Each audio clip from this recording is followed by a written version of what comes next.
here from Ron's YouTube channel. We cover a lot of drones and a lot of action cameras. And today, as action camera video, we have the ND, the Neewer ND filters in for the DJI Action 4, Osmo Action 4. So we're going to do a little unboxing and install of these filters and talk about why you would need ND filters for an action camera. So here we go. Be right back after this introduction. Okay, I fooled you. There was no introduction, huh? I'm a low budget channel. I don't have one of those fancy introduction pre-rolls here, but yeah, here's the ND filters from Neewer. That's with two E's there. They've been around a long time. They've been making filters for cameras back when I was doing film photography, so you know how long ago that was. And it says here, the Neewer lens filter kit for the DJI Osmo 4, and I don't know what FL-A13 means, but here's some of the other features down here. These are optical glass, multi-layer coating, waterproof, and anti-scratch coating. So a lot of good features there. And here's the back of the box here. It just has a QR code here and a sticker, with the barcode on it and everything. These came from Amazon.com. I will drop an affiliate link down below, if anyone's interested in getting these things. And I will be back in a later segment in the show here to give you the pricing and availability. So let's get right into it. I've already cut the little tape on, but it does come in a nice, attractive kind of blue box here with some graphics here. So good looking packaging. But let's see what we get in the box here. So okay.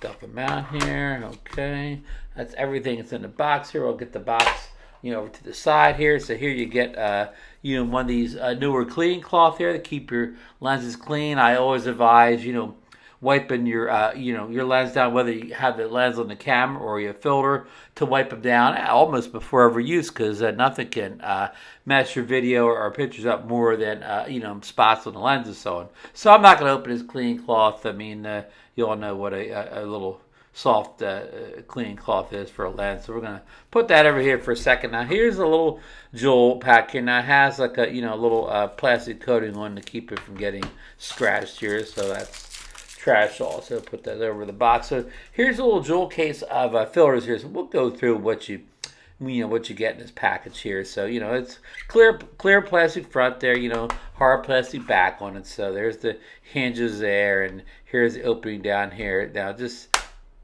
it feels like it's magnetic. Yeah, it feels like magnetic, even though I don't see a magnet. Maybe just the air suction did that or whatever. But opens and closes real easy. So that's the most important thing here. Okay, so here's our filters here. Let's start with this one right here. This would be your I'm going to try to eyeball it up here. This would be your circular polarizer filter. So this one here you would put on to help do many things here. First of all, if you took this out in extremely bright conditions where it was so bright, the overexposure issue was kind of removing your colors and highlights from the video, like not removing the blues from your sky, or water, the greens from the grass and plants and so on. This will help bring them back. And also, if you're cut down reflections, if you're shooting over water or any type of things where there's a lot of reflections, will help with reflections. But we used to use these CPLs, again, back in the old film days, because you were out shooting at high noon, high exposure, and you didn't look like you get much color in your photos. This helped kind of put it back in you before the days of Lightroom and all that. So there's a good filter. Let's see here. What's the second one here? Let's see if I can eye it up here. Here's the ND1000. So this would be for your kind of slow shutter speed work. Like if you were at a waterfall, and you wanted to slow it real down and get that kind of thing where the water blurs, and any situation where you want to show a ton of motion blur. Like somebody may use this on like a time lapse to get some blur if a car's going by at high speeds and things like that, lights flashing. This 1000 would come in handy. So you can kind of see how dark that is there. Let's see here. What's this one here? This is our newer, and we all know it's newer. This is our ND64. So this is the one you'd use for, really bright sunny days. I mean, real sunny days. Maybe you're out in the desert, out in the beach. This is going to keep your shutter speeds down.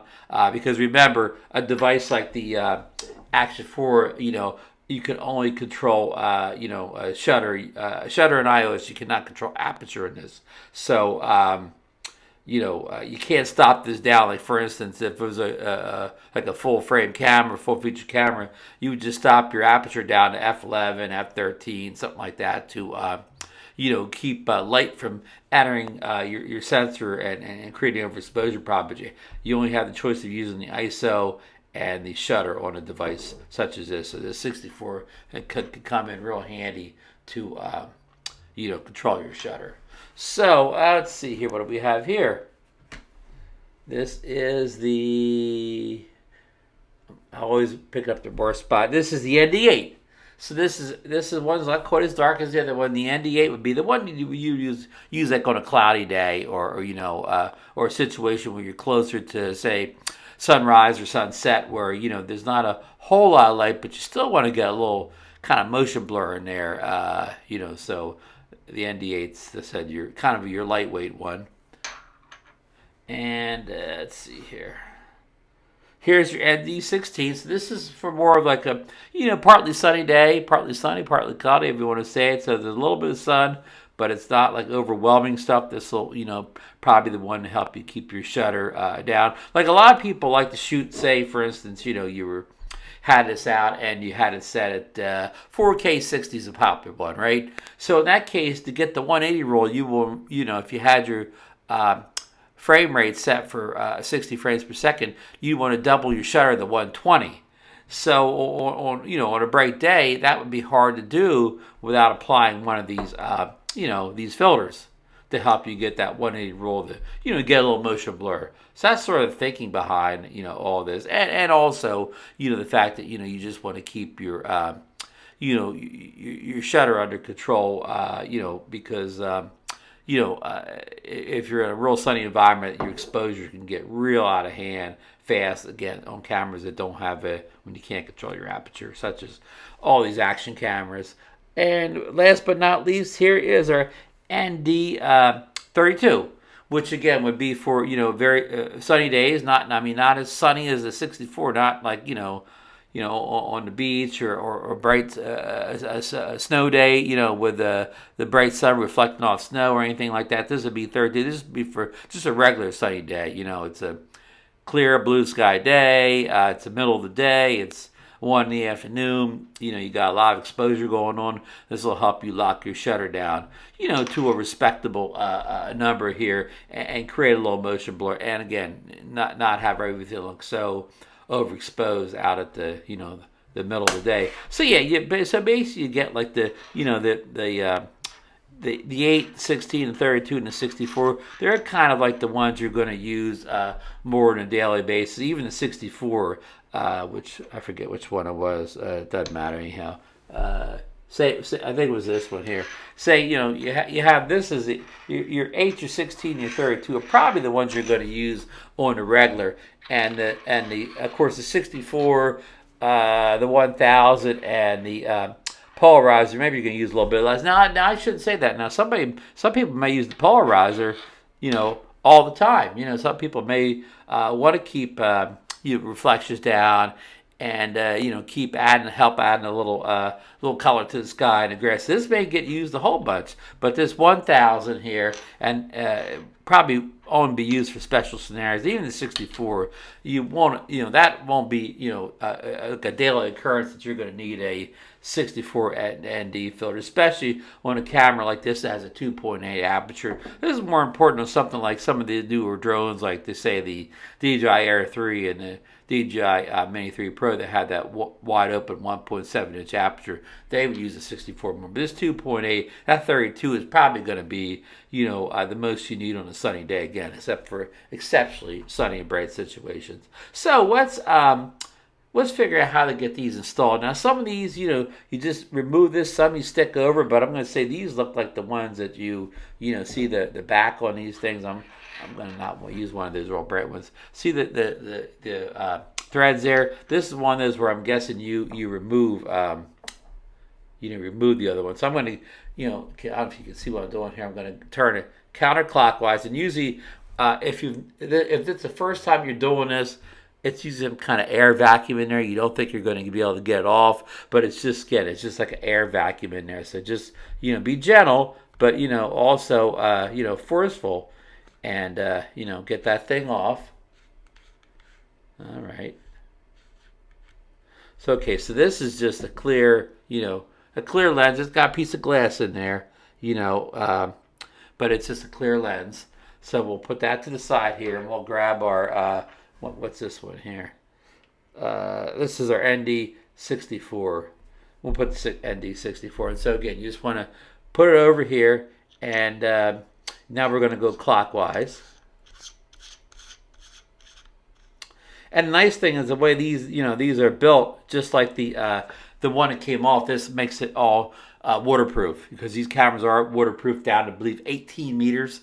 So this will keep you waterproof down to 18 meters. Now I doubt whether you're going to need an ND64 under the water, but who knows? But you may need the 8 or something like that, because a lot of light gets through water. But but the nice thing is that keeps you waterproof. Some of the ones where it's, some of them just go over the front, like you just kind of push them over the front lens there. And of course, your camera's still waterproof because, you got the roll lens still on there. But you may get some water underneath that, cap or whatever. You may get condensation in there. So I probably prefer this set over the ones you just kind of push over the roll lens. So that's it for the installation.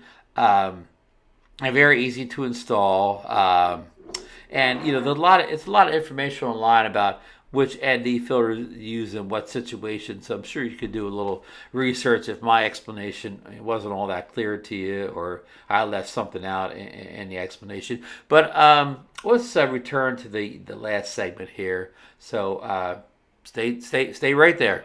All right. So probably one of the big questions you probably had is, why do I really need ND filters for my action camera? I mean, I know a lot of people, understand why they need them for the drone or whatever, and it's basically the same reasons for the action camera. I talked about a little bit, the keeping your shutter down to a respectable speed, so it's not, it's not 1/3200. When you're flying along there, you use that 180 rule, keep it at 120, or if you shoot at 30 frames per second, keep it at 60. So, but there is kind of a tricky side to all this with action cameras. Most action cameras like this have stabilization built in. This uses Rock Steady, and the GoPros use Hyper Smooth. I forget what Insta360 calls their stabilization, but lots of times putting these ND filters on messes with that stabilization, because to get all that great stabilization, all these systems are great, whether it's Rock Steady, Hyper Smooth, it all works great, but they rely on a lot of light for those things. So you start adding these ND filters, you start blocking some of the light out of there. Sometimes those stabilizations can go wonky. So be aware of that. Maybe do a little test video first when you put the ND filters on, and you are using, in this case, it's Rock Steady. And Rock Steady, just shoot a short little test clip and make sure that the ND filter is not causing all wonkiness to the, to the video or whatever, because of that, cut some light out or whatever. So. If you're in a real sunny environment, just make sure you don't have too much ND filter on. If you don't need the 64 and you got the 64 on, and you're really not letting much light in, that could play more havoc with the, the stabilization. It's getting Rock Steady in the case of the little DJI Action 4. Just be aware of that. I mean, now if you're mounting your action camera on a tripod or whatever, or any type where it's mounted and it's not moving, you could just turn Rock Steady off, and it does it. And then none of what I just said matters if you turn the stabilization off. But just something that to keep in mind.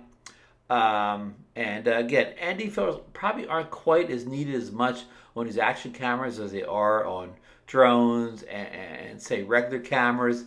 And just because of the stabilization on these drones, it's got to be. I mean, drones. The stabilization on these action cameras, you just got to be careful with how I use the ND filters, especially if you're, you know, you got stabilization on and you're walking around, or doing something like that. But just something to experiment. I'm gonna come back one more time with some pricing, and availability on this little kit here. So again, by the magic of YouTube, I'll be right back. Okay, let me get you the pricing and availability on this set of filters by Neewer. Okay, so just to clarify here, this is a Neewer ND filter set compatible with the DJI Action for, it's a 6-pack ND8, ND16, ND32, ND64, ND1000, and a CPL. And we mentioned it's a multi-coated HD optical glass aluminum frame. I don't know if we said aluminum frame before.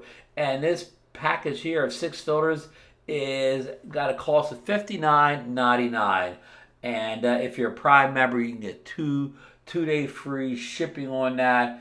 And like for instance, today is Wednesday the 13th, so actually it's going to be 3-day shipping here. If I ordered it today, and that's already like middle of the afternoon, it would come on Saturday the 16th. So anyhow, pretty quick shipping, and it ships directly from the Amazon warehouse, which is always good here. And I'm trying to think if there's anything else I neglected to say here. I'm looking at specs here. I think we kind of covered it all here. You was talking about the CPL adding vibrancy to your sports shots and travel vlogs. We talked about that and how it can reduce glare. And we talked about 30 layers of multifunctional nano coating on both sides of the HD optical glass. So water repellent, scratch resistant. So there's these are high quality lenses here, no doubt. And this seems to be a fair price. I mean, you could I think DJI has their own ND filter pack for this. I'm not sure. Unless some of the DJI ND filters are hard to get. They're kind of always sold out. Like I'm trying to get the Air 3 ones, and they're always sold out. So, but I think they have their own. And of course, I bet you, if Freewell doesn't have a set, for this camera, they probably will in the future. But this is probably just a, these, comes in at a budget price. I mean, I'm just guessing if you bought them off DJI or Freewell, they'd be twice as much. They'd be, instead of being 54, they'd be on the plus side of 100. And I'm not going to even comment here whether they're as good or not as good as the DJI or the the Freewells. I don't have them side by side to test. I can't do a scientific side by side comparison. So I'm not going to comment, but I've used them. I've used ND filters on Neewer ND filters in the past. I've always had good luck with them. I used them on cameras, drones, many different types of cameras, and I've always had good success with them. So I expect to have 6 of them too. And I will return with a future video where I actually go out in the field, put the filters on the Action 4, and bring you some footage of what it looks like and the results I got in. So that's it. Wrapping up the video here. I hope you got something out of the video. If you did, give me a thumbs up so the video will get out to more people on YouTube will see it, whatever, get more views for the channel. Subscribe to the channel if you're not already a member. Ring that bell so you'll know when I put more videos up about action cameras, drones, and any type of cameras. Really looking forward to that new Pocket 3 if it comes out this fall. But and also I will don't forget, I'll put Amazon links down below for the filters and the Action 4. If you haven't gotten Action 4, see my reviews on that. It's a great little action camera. I mean, I really like it. It's my first DJI Action camera. Give it the 2 thumbs up here. So and please use my links. It won't cost you anything extra, and I'm an Amazon affiliate, so I'll make some small commission off that I'll use to buy more products to review on the channel here for you folks here. And I did not get this filter pack in. Neewer did not send me this. Paid for it with my own shekels here. So this isn't a sponsor. This isn't a paid review. Neewer had nothing to do with what I said so far in this video. Just to clarify that. And on top of all that, if you're not interested in buying any filters or action cameras, I will put a you buy me a cup of coffee, link down below, where you can, send me a couple bucks to get me, nice iced coffee here. It's still summer here at the Jersey Shore, so, still gotta keep caffeined up here to make all these videos. So, okay, with that, folks, thanks for watching, and we'll see you in the next one.